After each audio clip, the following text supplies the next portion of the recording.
Retour sur le plateau et cette fois, on va parler de rentrée sociale, on va parler de ce qui se prépare le 6 octobre parce qu'il y aura un mouvement social. On en parle dans Cosmo Réunionnais.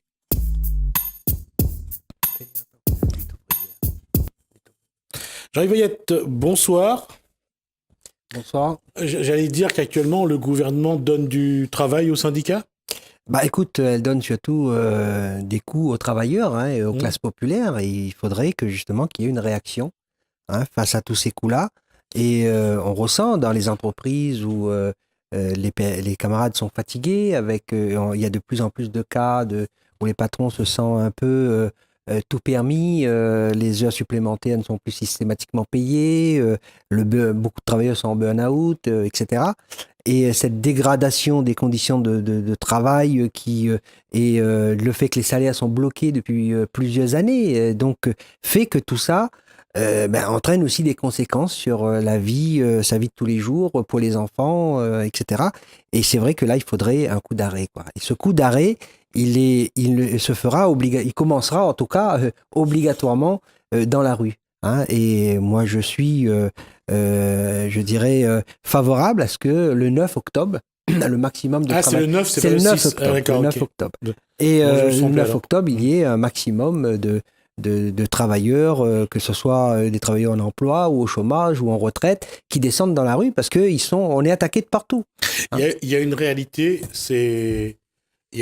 la question c'est se dire qu'aujourd'hui, quand on regarde les différents, la situation, les dossiers qui sont sur la table, normalement il doit y avoir de nouveau un dialogue social est-ce qu'aujourd'hui on a l'impression que finalement soit le gouvernement n'écoute pas les syndicats, soit le gouvernement fait vraiment à sa tête. On l'a vu au niveau de l'emploi, on l'a vu avec les nouveaux contrats.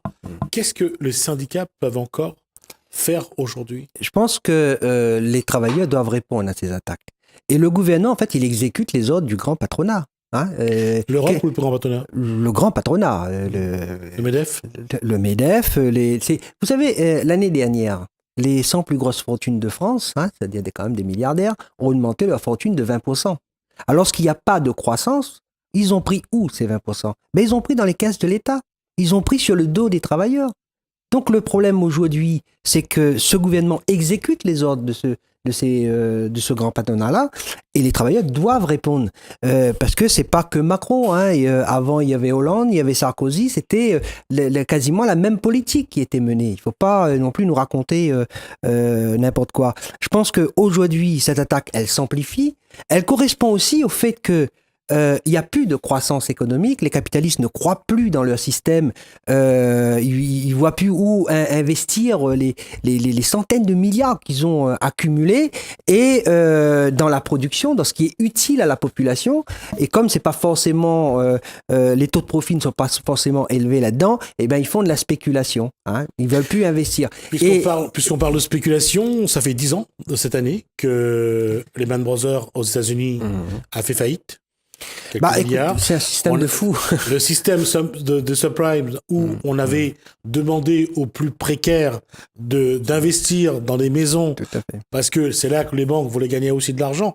Encore une fois, profiter sur la misère des plus précaires, des plus modestes. Et on a vu que lorsque les taux de crédit ont augmenté, ça a été la faillite pour ces familles-là. Et les banques, eux, ont réussi quand même à écoutez, là, ça démontre que c'est eux qui ont le pouvoir. Ils ont tous les États du monde. En France, on a donné 400 milliards d'euros aux banques. Je veux dire, c'est des sommes tellement énormes, même si je dirais 100 milliards ou 200 milliards, ça ne veut pas dire grand-chose. Mais 400 milliards, c'était 10 ans de salaire pour tous les chômeurs de l'époque, à 1 800 euros par mois, plus le 13e mois. Et cet argent-là qui aurait pu être utile à la population pour donner à tous un emploi, augmenter les salaires, les retraites, etc., pour construire les logements, cet argent a été donné en une seule fois aux banquiers. Je pense que l'argent, il y en a. Hein. Jamais les riches n'ont été aussi riches, jamais les capitalistes n'ont accumulé autant de richesses, mais là, ils le font en appauvrissant les classes populaires et même en mettant en danger la vie de millions de personnes. On regarde sur la planète le nombre de guerres qui se multiplient, les famines, voilà. Il n'y a jamais eu de guerre sans intérêt financier. Il n'y a pas de guerre sans intérêt financier. Ce sont justement des capitalistes qui, par intérêt, sont prêts à aller jusque-là. Et ce qui est inquiétant justement avec la montée de cette bataille commerciale au niveau mondial, c'est ils veulent nous emmener où? La question est posée aujourd'hui. Hein? Ces capitalistes, ils veulent aller jusqu'où?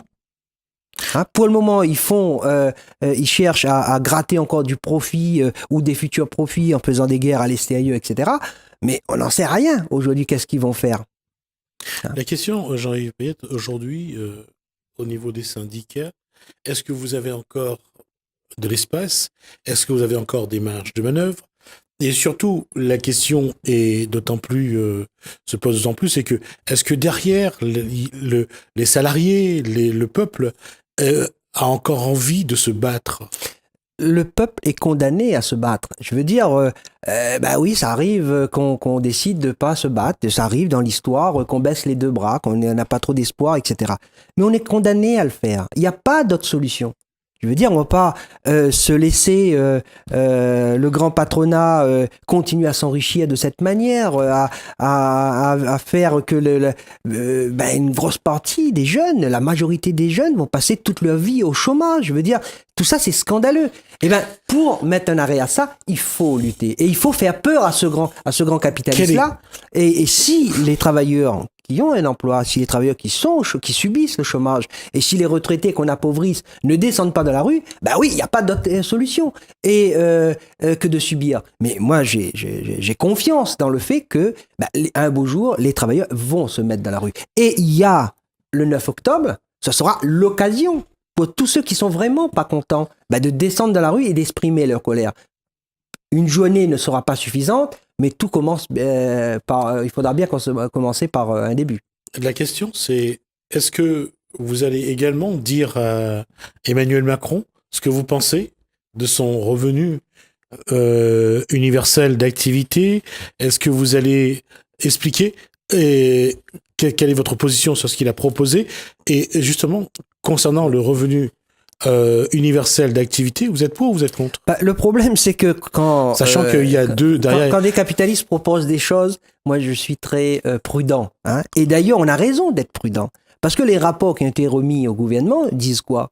Disent que avec ce projet, 3,5 millions de personnes vont voir leur revenu baisser. 3,5 millions de personnes pauvres vont voir leur revenu baisser. C'est pas l'objectif? De baisser le revenu des plus pauvres? Bah oui, de ce gouvernement-là, oui. Eh ben, il faudra lutter contre ça. Hein.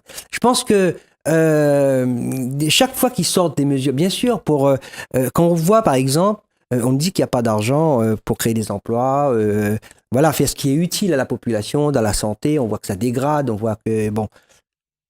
Mais le CICE, c'est 100 milliards d'euros. 100 milliards d'euros, c'est énorme, c'est quasiment 2 ans de salaire pour l'ensemble des chômeurs. Enfin, je veux dire, il y a un souci. Hein? Et nous, on s'en mettrait seulement à dire, il n'y a pas de possibilité, on ne doit pas lutter, et si on n'est pas content, on change de président, etc. Non.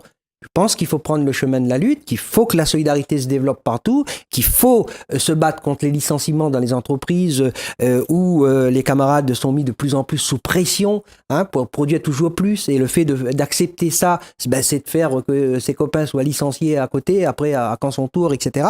Je pense que ça, il faut que ça s'arrête. Hein. Et en plus, avec le retour de l'inflation, la prochaine crise économique qui est annoncée, etc., oui, le monde du travail doit se défendre. Alors, quels sont aujourd'hui les mots d'ordre? Quelles sont aujourd'hui votre revendication pour ce mouvement social du 9 octobre? Je pense que les revendications qui sont vitales pour les classes populaires, c'est-à-dire un travail pour tous, un logement pour tous. Il faut augmenter les salaires de 300 euros parce que la plupart des salariés, une grosse majorité, sont payés moins de 1500 euros, voire quasiment au SMIC pour la majorité, et qui ne peuvent pas vivre, qui ne peuvent pas boucler les fins de mois, et qui arrivent le 15, le 20 du mois, ils n'ont plus rien, ils vivent en apnée pour finir le mois. Bon, eh bien, il faut augmenter les salaires de 300 euros. Hein, en tout cas, nous, on essaye d'aller là-dessus, hein, de dire aux travailleurs qu'il faut bouger. Parce que de l'argent, il y en a. Hein, il faut arrêter de croire qu'il n'y a pas d'argent. Il y a de l'argent. D'ailleurs, là, on nous annonce que la prochaine crise, ce sera du fait que les capitalistes, ils ne savent pas trop quoi faire avec leur fric. Hein, enfin, le fric qu'ils ont, plutôt avec notre fric qu'ils ont piqué. Et avec l'aide des gouvernements, etc. Mais c'est quand même un souci. C'est des centaines de milliards là qui sont spéculés, utilisés pour acheter des joueurs de football à plusieurs centaines de millions d'euros, etc. Et ça, c'est un mauvais signe. Hein, ça montre que l'économie ne se porte pas bien. Hein, en tout cas, pas dans l'intérêt de la population. Si les capitalistes continuent à s'enrichir, si les plus riches continuent à avoir 20% de croissance des richesses chaque année, c'est pas parce que le monde s'enrichit. Hein, et si il n'y a pas de richesse supplémentaire et que les plus riches augmentent quand même leur richesse, c'est parce qu'ils prennent ça sur le dos du reste des classes populaires. Hein. Mais reste quand même... cette situation aujourd'hui, elle est très politique, elle est même éminemment politique. Elle est éminemment politique, tout à fait. Comment aujourd'hui les syndicats peuvent se placer dans un contexte où la gauche a du mal à se faire entendre, à exister même d'ailleurs?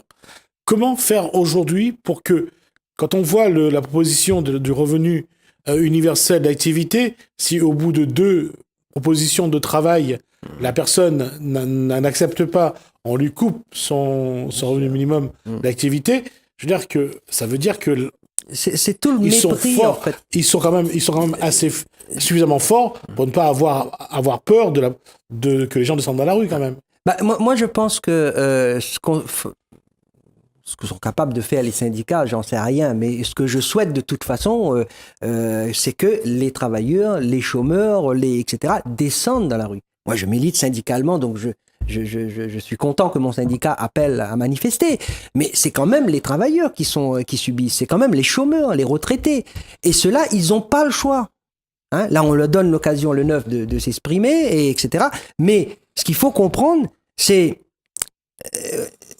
vous savez, le problème, c'est que qui dirige la société?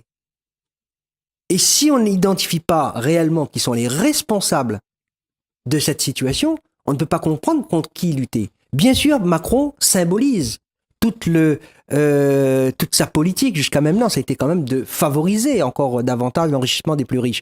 Mais en même temps, en parallèle, tout le mépris qu'il y a envers les plus pauvres. Regardez, soi-disant les dérapages, même, je ne veux pas défendre Attenon, mais l'expression de dire que vous vivez du RSA, et en plus, elle s'excuse pour dire que c'est pas vous personnellement, c'est encore pire, ça veut dire que c'est le mépris qu'a cette grande bourgeoisie, ces représentants de la grande bourgeoisie, contre les classes populaires. Hein? Macron qui dit à un chômeur, je traverse la rue, je vous trouve un emploi, ben, qu'il arrête d'être président de la République, il n'y aura plus de chômeurs en France, il fera traverser les gens la rue et tout le monde trouvera un emploi. Alors, ça, c'est vraiment le mépris, hein, de cette haute bourgeoisie, de ce représentant de la haute bourgeoisie envers les classes populaires. Et à un moment donné, il faudra que cette colère s'exprime, il faudra que moi, je me bats contre la résignation. Hein? Si les plus pauvres se résignent, eh ben oui, il n'y a pas d'avenir. Mais justement, il faut prendre le chemin de la lutte. Et je suis persuadé que les travailleurs les plus pauvres reprendront le chemin de la lutte. Je suis persuadé. De toute façon, c'est une question c'est vital, de survie. Hein? Et en plus, on ne sait pas ce qui va se passer. Là, ce qu'on sait, c'est qu'il y a 10 ans, il y a eu une grosse crise économique. Et dans quelques mois, voire de quelques années, une crise est annoncée. Bon, elle est imminente. Donc, quelle doit être la réponse des travailleurs face à ça? Notre rôle à nous, de militants et de dirigeants, c'est de prévenir les travailleurs ce qui va se passer, hein, ce qui risque de se passer et comment se défendre. Eh bien, il n'y aura pas de choix. Hein. Il faudra que les riches arrêtent de s'enrichir. Hein. Il faut qu'ils arrêtent. Hein, et qu'on crée des emplois, qu'on interdit les licenciements, qu'on répartit le travail entre tous, qu'on met en place l'échelle mobile de salaire si la bourgeoisie décide de relancer l'inflation, etc. Parce qu'ils peuvent bien sûr, nous appauvrir en licenciant, en bloquant les salaires, etc. Mais ils peuvent aussi, en diminuant fortement le pouvoir d'achat, en relançant massivement l'inflation.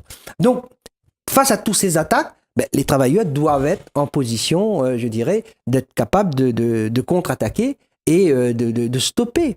Hein. Et s'il n'y a pas une lutte vraiment globale qui fait peur au patronat, qui fait peur à cette grande bourgeoisie-là, que, attention, on va remettre en cause, quitte à remettre en cause son pouvoir qu'elle a sur l'ensemble de la société, voilà, je pense que, en tout cas, moi, je milite dans ce sens. Et quand on regarde aujourd'hui la situation, est-ce qu'il y a encore possibilité de faire évoluer, de faire changer? Parce que, pour l'instant, l'Élysée, le gouvernement et Emmanuel Macron font un petit peu ce qu'ils veulent. Bon, ils chutent quand même à 28%. Oui, voilà. Mais ceci dit, ils font ce qu'ils veulent parce que justement, les gens, les travailleurs n'ont pas encore décidé de prendre collectivement le chemin de la lutte. Mais ça va arriver. Parce qu'à force, on sera obligé. On ne pourra pas vivre en apnée à partir du 15, du 20, du 25, du mois, etc. Et voir qu'au fur et à mesure, chaque mois, il y a une journée de plus. On ne pourra pas le faire.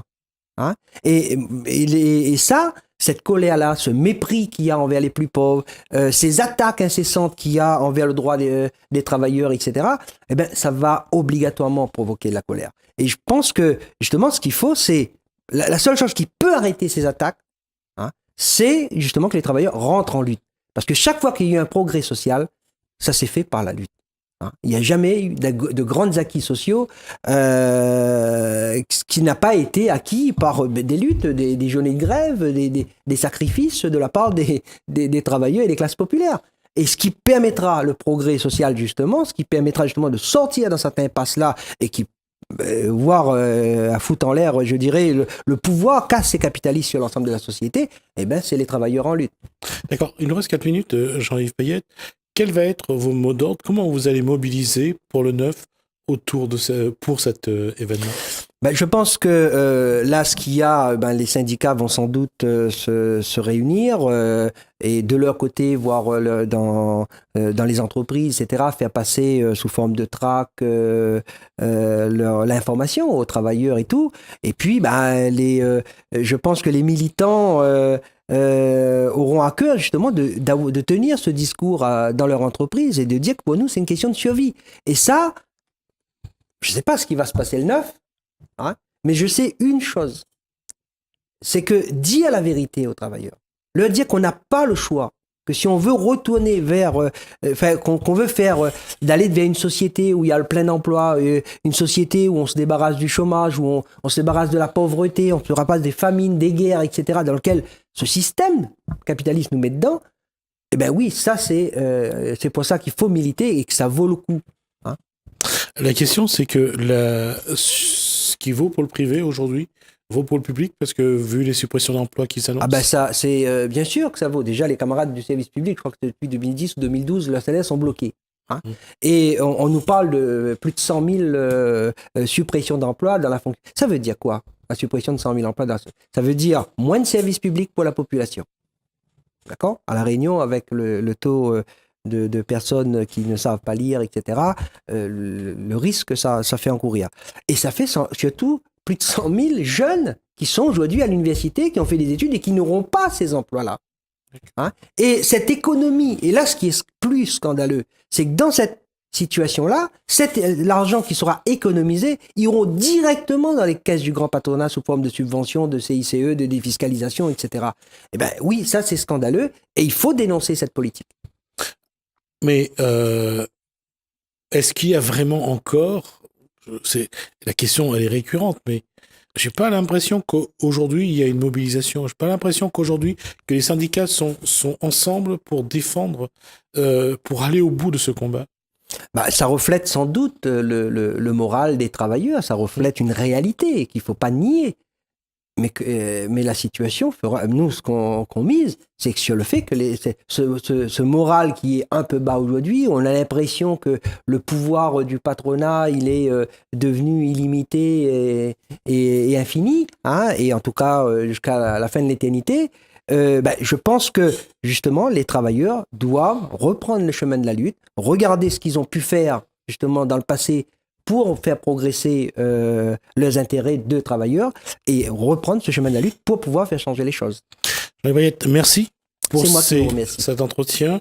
On rappelle donc que le 9 octobre... Le 9 octobre, donc, il y aura un appel avec quasiment tous les syndicats à La Réunion pour une grève, enfin une manifestation et grève, donc contre toutes ces attaques du gouvernement pour repartir quelque part à la conquête des droits sociaux. D'accord, merci.